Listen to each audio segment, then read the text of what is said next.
आ गया होगा। इसी तरीके से अगली अगर हम वैल्यू की बात करें, इसमें 4 वेरिएबल का रेशियो भी आपके पास निकालने को आ जाता है। तो क्वेश्चन नंबर या 6 पॉइंट जो मैं इसमें समझाने वाला हूँ आपको, इसी को कंटिन्यू करते हैं, लेकिन उसमें 4 वेरिएबल होंगे। 2a = 3b = 5c = 7d। तो यहाँ पे वैल्यू कितनी आ गई, वेरिएबल कितने आ गए, 4। अगर इनका आप कंबाइंड रेशियो निकालते हैं तो कंबाइंड रेशियो कैसे निकाला जाएगा, देखिएगा ध्यान से। आपने निकालना है यहाँ पे a/b/c/d, ये आपने कंबाइंड रेशियो निकालना है। तो फिर से पहले 2 वैल्यू को एक साथ रखेंगे। यहाँ से a/b कितना आ जाएगा, 3/2। तो a/b अगर 3/2 आएगा, जैसे हमने यहाँ पे किया था, a/b कितना आ रहा था, 3/2। तो a के सामने वैल्यू रखेंगे 3 और b के सामने वैल्यू रखेंगे 2। फिर आप इन दोनों को अगर एक साथ रखेंगे तो b/c कितना आ जाएगा आपके पास, 5/3। b/c कितना आ जाएगा, 5/3।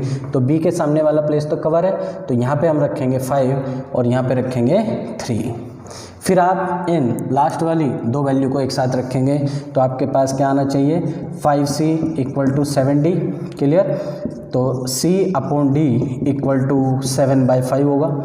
c के प्लेस पे ये तो कवर है, तो यहाँ पे हम रखेंगे फिर 5, 7 और इधर रखेंगे 5। जो भी ब्लैंक हैं वो ब्लैंक मेंशन कर लेंगे इसमें। ये ब्लैंक है हमारे पास। ब्लैंक को किससे फिल करना है, लेफ़्ट या राइट नेबर से फिल करना है। इसके लेफ़्ट में क्या है, कुछ नहीं है। राइट में है 5, तो राइट वाली वैल्यू हमने यहाँ पे रख दी। इस ब्लैंक के राइट में हमें दिख रहा है 7, इस ब्लैंक के राइट में दिख रहा है 7, लेफ़्ट में कुछ नहीं है। ठीक है, आगे बढ़ते हैं। इस ब्लैंक के लेफ़्ट में हमें दिखाई दे रहा है 2, राइट में कुछ नहीं है, और इस ब्लैंक के लेफ़्ट में भी हमें दिखाई दे रहा है 2। अगले ब्लैंक पे आते हैं, इसके लेफ़्ट में हमें दिखाई दे रहा है 3। क्लियर है बात। अब क्या करना है आपने, वर्टिकल जो कॉलम हैं उनको आपने मल्टीप्लाई कर देना है। देखियो, एक चीज़ और मैं आपको बताना चाहूँगा, रेशियो फॉर्म किसको कहा जाता है। अगर आप देखेंगे 10, 15, 10 और 6, इन ये रेशियो आया है किसका, ABC का। रेशियो फॉर्मेट हम उसको भी कहते हैं जब इन सभी वैल्यूज़ का HCF यानी हाईएस्ट कॉमन फैक्टर कितना हो जाए, 1 हो जाए। यानी आपको इन रेशियो को या इन वैल्यूज़ को स्टैंडर्ड फॉर्म पे लेके आना होता है, उसी को हम रेशियो कहते हैं।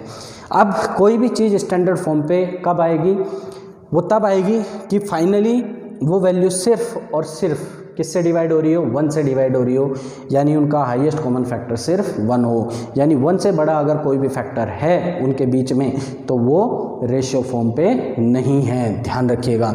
तो इसलिए वर्टिकल जो हम कॉलम को नोटिस कर रहे हैं अगर यहाँ पे, तो इसमें जो भी कॉमन वैल्यू है, अगर कोई कॉमन वैल्यू आपको दिखाई दे रही है चारों कॉलम में, तो उसको आप पहले ही हटा सकते हैं या कैंसिल आउट कर सकते हैं।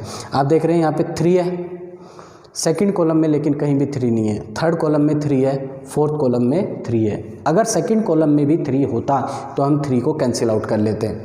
5 है फर्स्ट कॉलम में, सेकंड कॉलम में 5 है, थर्ड कॉलम में 5 नहीं है, फोर्थ कॉलम में 5 है। अगर किसी चारों में 5 होता, यानी थर्ड में भी 5 होता थर्ड कॉलम में, तो हम 5 को कैंसिल आउट कर लेते। समझ रहे हैं बात, क्योंकि लास्ट में हम जो रेशियो निकालने वाले हैं उसका HCF, उसकी सभी वैल्यूज़ का HCF जो है वो आपके पास 1 होना चाहिए। 7 हमने देखा, फर्स्ट कॉलम में 7 है, सेकंड में 7 है, थर्ड में 7 है, फोर्थ में 7 नहीं है। अगर फोर्थ में 7 होता तो हम 7 को कैंसिल आउट कर देते। तो आपने इनको करना है अब मल्टीप्लाई। तो 5 3 या 15, 15 7 जा कितना होता है 105, 15 सत्ते 105। अब इधर आते हैं, 7 पंजे 35 दूनी 70, 7 5 जा 35, 2 जा 70 इस 2। ये कितना आ गया 2 3 जा 6, 7 जा 42। ठीक है, आगे 3 2 जा 6, 5 जा 30। तो हमारे पास वैल्यू आ गई 105:70:42:30 is the ratio of A, B, C and D। Clear है बात। और इनका HCF आप देख सकते हैं कितना आएगा, 1 आएगा। अगर HCF 1 से ज़्यादा आता, हाईएस्ट कॉमन फैक्टर महत्तम समावर्त्य अगर 1 से अधिक होता, तो आप फिर इसको क्या करना पड़ता आपको, उस HCF से आप इस पूरे को डिवाइड कर लेते, तो ये अपनी स्टैंडर्ड फॉर्म पे आ जाता। इसी तरीके से अगर इसमें कोई और एक वैल्यू आ जाए, जैसे एक और वेरिएबल आ जाए A B C D और E, उसमें भी आपने ऐसे ही करना है, D और E का आखिरी वैल्यू निकाल लेंगे, उसको यहाँ पे रख देंगे और जो भी ब्लैंक होंगे उनको लेफ़्ट या राइट नेबर से फिल करेंगे और उसके बाद सेम प्रोसेस को फॉलो कर करके आप A B C D और E का रेशियो निकाल सकते हैं। इसी तरीके से A B C D E F का भी आप रेशियो निकाल सकते हैं, combined ratio A B C D E F G H I J K L M, कितने भी वेरिएबल हों उनका आप कंबाइंड रेशियो इस प्रोसेस को फॉलो करके निकाल सकते हैं। क्लियर है ये बात। चलिए अब हम आगे बढ़ते हैं और इसमें आगे बात की जाएगी प्रोपोर्शन के बारे में। ये चीज़ें अभी हटा देते हैं, इसमें आगे बात करेंगे प्रोपोर्शन के बारे में। देखिए प्रोपोर्शन क्या चीज़ होता है। प्रोपोर्शन हम कहते हैं जैसे A:B, ये एक रेशियो है और दूसरा रेशियो है हमारे पास C:D, ये 2 अनुपात हमें दिए गए हैं। अगर ये 2 अनुपात आपस में बराबर हो जाते हैं तो उस चीज़ को हम प्रोपोर्शन यानी सम अनुपात कहते हैं। प्रोपोर्शन का जो साइन है वो क्या होता है कि A:B, ये प्रोपोर्शन का 4 डॉट ये जो है ये प्रोपोर्शन को डिनोट करते हैं, C:D। तो ये जो 4 डॉट हैं इनको हम कहते हैं ये प्रोपोर्शन का साइन है। तो प्रोपोर्शन आप समझ गए, कोई भी 2 अनुपात, एक अनुपात है A:B और दूसरा अनुपात है C:D, ये दोनों आपस में बराबर हैं तो हम इसको कहेंगे कि ये प्रोपोर्शन में है, कि ये अनुपात समानुपाती हैं। इसको भी आप किस तरीके से लिख सकते हैं, A/B = C/D। अगर इनको क्रॉस मल्टीप्लाई किया जाता है तो क्या हो जाएगा, AD = BC, AD = BC। अब इसमें एक चीज़ और आपने ध्यान रखनी है कि प्रोपोर्शन के साइन के पास वाली जो वैल्यू होती हैं, ये पास में है ना B और C, इनको हम कहते हैं मीन्स। इनको क्या कहेंगे, मीन्स। और जो प्रोपोर्शन से दूर वाली वैल्यूज़ हैं जैसे A और D, तो इनको कहा जाता है एक्सट्रीम्स। इनको क्या कहेंगे हम, एक्सट्रीम्स। तो आपने देखा A/D, A और D, इनका अगर प्रोडक्ट देखें तो वो किसके बराबर होगा, B और C के प्रोडक्ट के, B और C के प्रोडक्ट के। तो यहाँ से एक आइडेंटिटी बनती है कि प्रोडक्ट ऑफ एक्सट्रीम्स, यानी जो दूर हैं वैल्यूज़, प्रोडक्ट ऑफ एक्सट्रीम्स, उनका अगर आपने गुणा कर दिया तो वो बराबर होगा किसके, प्रोडक्ट ऑफ मीन्स के। मीन्स का जो भी प्रोडक्ट आएगा उसके बराबर होगा, यानी AD का जो प्रोडक्ट है वो बराबर होगा किसके, BC के प्रोडक्ट के। क्लियर है ये सारी चीज़ें आपको। इसके बाद हम बात करते हैं कॉम्पोनेंडो एंड डिविडेंडो की। कॉम्पोनेंडो, तो सबसे पहले पढ़ेंगे कॉम्पोनेंडो और उसके बाद पढ़ेंगे हम डिविडेंडो। ठीक है। तो कॉम्पोनेंडो क्या चीज़ होता है कि अगर कोई 2 रेशियो आपस में बराबर हैं, A/B बराबर है C/D के, तो कॉम्पोनेंडो प्रॉपर्टी क्या कहती है कि A+B/B बराबर होगा C+D/D के। ये कॉम्पोनेंडो की प्रॉपर्टी होती है। और डिविडेंडो की प्रॉपर्टी क्या है कि A/B = अगर है C/D, तो डिविडेंडो में क्या होगा, A/A-B बराबर होगा C/C-D के। ये डिविडेंडो की प्रॉपर्टी होती है। और कॉम्पोनेंडो डिविडेंडो को अगर आप एक साथ अप्लाई करते हैं तो एक और हमारे पास प्रॉपर्टी आती है, वो भी लिख लीजिएगा। अगर A/B बराबर है C/D के, तो क्या होगा, A+B/A-B = C+D/C-D होता है। क्लियर। और दूसरी प्रॉपर्टी इसी में क्या होती है, a minus B upon a plus B बराबर होगा c minus D upon c plus D के। क्लियर है ये बात। इसी में अगर हम आगे बात करते हैं तो बात होगी मीन प्रोपोर्शन के बारे में। मीन प्रोपोर्शन, मीन प्रोपोर्शन क्या चीज़ होता है, आपने यहाँ पे समझा कि A/B प्रोपोर्शनल है C/D के। क्लियर। यानी प्रोपोर्शन के साइन के पास वाली जो वैल्यूज़ होंगी उनको हम कहेंगे मीन वैल्यूज़। क्लियर है, ये मैंने आपको समझा दिया। तो A/X प्रोपोर्शनल टू X/B, यानी जो मीन प्लेसेस है वो अगर आपको फाइंड करने हों तो आपको निकालना पड़ेगा मीन प्रोपोर्शन। इसको आप लिखेंगे A/X इक्वल टू X/B। इसको आप फर्दर सोल्व करें क्रॉस मल्टीप्लाई से तो ये हो जाएगा AB equal to X square और this implies X is equal to square root of AB।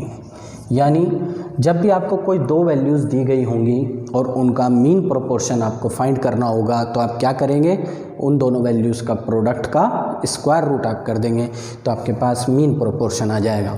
For example आपको दिया गया है 2:x प्रोपोर्शनल टू x/3।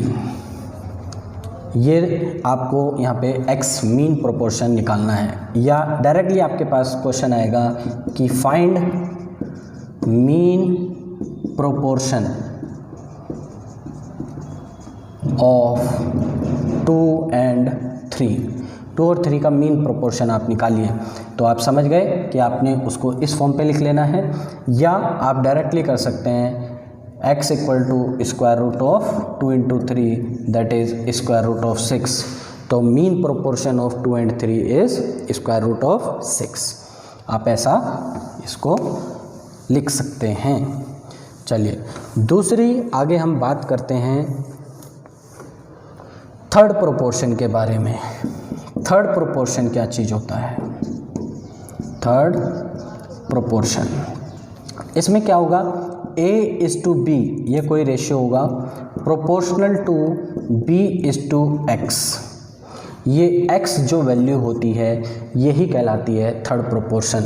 यानी यहाँ पे जो कॉन्सिक्वेंट होगा वो आगे जाके एंटीसीडेंट बन जाएगा अगले रेशियो में, यानी b की जो वैल्यू होगी वो रिपीट करेगी। सिमिलरली आप क्या कर सकते हैं, A/B equal to B/X। Clear. तो x की अगर वैल्यू निकालनी है तो क्या होगी, B²/A। ये क्रॉस मल्टीप्लाई हो जाएगा तो x जब आप निकालेंगे तो b से b इंटू हुआ तो b² और A/ में आ जाएगा। तो थर्ड प्रोपोर्शन निकालने के लिए क्या करते हैं, B²/A। फॉर एग्जाम्पल आपको निकालना है थर्ड प्रोपोर्शन ऑफ 2 and 3 का थर्ड प्रोपोर्शन यहाँ पे फाइंड करना है। तो आप क्या करेंगे, x equal to B², b कौन सी है, ये वाली वैल्यू, तो 9/2 इसका हो जाएगा यहाँ पे थर्ड प्रोपोर्शन। क्लियर। देन हम बात करते हैं इसमें फोर्थ प्रोपोर्शन की। फोर्थ प्रोपोर्शन, ये देखिए बेसिक चीज़ें हैं लेकिन इनके बिना आप क्वेश्चन को सॉल्व नहीं कर सकते। अगर क्वेश्चन में ये थर्ड प्रोपोर्शन आ गया, फोर्थ प्रोपोर्शन आ गया और आपको उसके बारे में पता ही नहीं है कि ये क्या चीज़ है तो आप क्वेश्चन सॉल्व नहीं कर पाएंगे। तो इनको समझना बहुत ज़्यादा ज़रूरी है। इनको समझेंगे उसके बाद हम क्वेश्चंस पे आएंगे। ठीक है। फोर्थ प्रोपोर्शन क्या चीज़ होता है, जैसे आपके पास कोई रेशियो है A/B and proportional to C/X। इसका प्लेस क्या होता है, यहाँ पे फोर्थ प्लेस होगा। क्लियर। फोर्थ प्रोपोर्शन में जो फोर्थ प्रोपोर्शन होगा वो कौन सा होगा, फोर्थ प्लेस। जैसे फर्स्ट सेकंड थर्ड प्लेस ये फोर्थ ही रहेगा, लेकिन थर्ड प्रोपोर्शन में तो क्या था, ये b वाली वैल्यू रिपीट कर रही थी, लेकिन फोर्थ प्रोपोर्शन में ये b वाली वैल्यू रिपीट नहीं करेगी। फॉर एग्जांपल यहाँ पे आप इसको बोल सकते हैं कि find the fourth proportion of 2, 3 and 5। तो यहाँ पे अंडरस्टूड है कि a की वैल्यू 2 होगी, b की वैल्यू 3 होगी और c की वैल्यू 5 होगी और आपको फोर्थ प्रोपोर्शन यानी x फाइंड करना है। तो आप इसको लिखेंगे 2:3 इक्वल टू 5:x। और फर्दर सोल्व करने पे 2/3 equal to 5/x, this implies x equal to कितना हो जाएगा 5 3 15/2, तो 15/2 is the fourth proportion of 2, 3 and 5। इस तरीके से आप इनको सोल्व कर सकते हैं। अच्छा, इसमें एक और चीज़ आपके पास आती है कंपाउंडेड रेशियो। कंपाउंडेड रेशियो क्या होता है कि अगर आपके पास दो रेशियो हैं, first ratio is A:B and second ratio is C:D, और आपको निकालना है कंपाउंडेड रेशियो।